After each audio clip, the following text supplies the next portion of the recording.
രണ്ടാളുകളെ കസേരയിലിരുത്തി അവരുടെ കൈകൾ കസേരയിൽ ചേർത്ത് കെട്ടിവെക്കുന്നു. എന്നിട്ട് അവരുടെ തലയിൽ ഒരു ഗ്ലാസ് ഗ്ലോബ് വെക്കുന്നു. അത് രണ്ടും തമ്മിൽ ഒരു ഗ്ലാസ് പൈപ്പ് കൊണ്ട് കണക്ട് ചെയ്തിട്ടുണ്ടായിരുന്നു.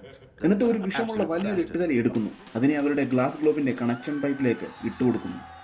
അവർ രണ്ടുപേരും തമ്മിൽ പൈപ്പിനകത്തേക്ക് ശക്തിയായി ഊതാൻ തുടങ്ങി. കാരണം എവിടെ നിന്നാണോ കാറ്റ് വരാത്തത് അങ്ങോട്ടേക്ക് എട്ടുകാലി ഓടി വരും.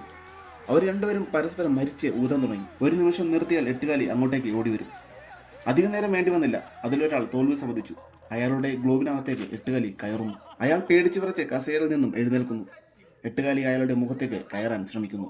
ഈ കളിയിൽ ജയിച്ചവൻ എഴുന്നേറ്റ് ഈ ഗെയിമിനൊട്ടും എക്സൈറ്റിംഗ് അല്ല, വേറെ വല്ലതും ത്രില്ലിംഗ് ആയിട്ടുണ്ടെങ്കിൽ കൊണ്ടുവരാൻ പറയുന്നു.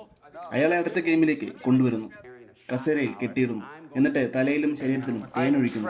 അയാളുടെ കാലുകൾക്കിടയിൽ മീൻ കഷ്ണങ്ങൾ ഇടുന്നു. അയാൾക്ക് എന്താണ് സംഭവിക്കാൻ പോകുന്നതെന്ന് ഒരു ഐഡിയയും ഉണ്ടായിരുന്നില്ല. ഒരു ഗേറ്റ് ഓപ്പൺ ആകുന്നു. അത് കണ്ടതും അയാൾ പേടിച്ച് വിറയ്ക്കാൻ തുടങ്ങി. അതൊരു വലിയ കരടിയായിരുന്നു. കരടിക്ക് ഏറ്റവും ഇഷ്ടമുള്ള രണ്ട് സാധനങ്ങളാണ് തേനും അതുപോലെ മീനും. അത് രണ്ടുമാണ് അയാളുടെ ദേഹത്ത് ഇട്ടിരിക്കുന്നത്.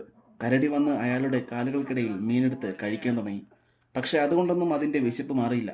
കരടി അയാളെ നക്കി തേൻ കുടിക്കാൻ തുടങ്ങി. അവസാനം അയാളുടെ ഇറച്ചി കഷ്ണത്തിൽ കടിക്കാൻ പോയപ്പോൾ പുറത്ത് കാത്തുനിന്ന ആളുകൾ ഓടിവന്ന് കരടിയെ ചങ്ങലയിലിട്ട് ലോക്ക് ചെയ്ത് കൊണ്ടുപോയി. അങ്ങനെ അയാൾ ഈ ഗെയിമിൽ തോൽവി സമ്മതിച്ചു.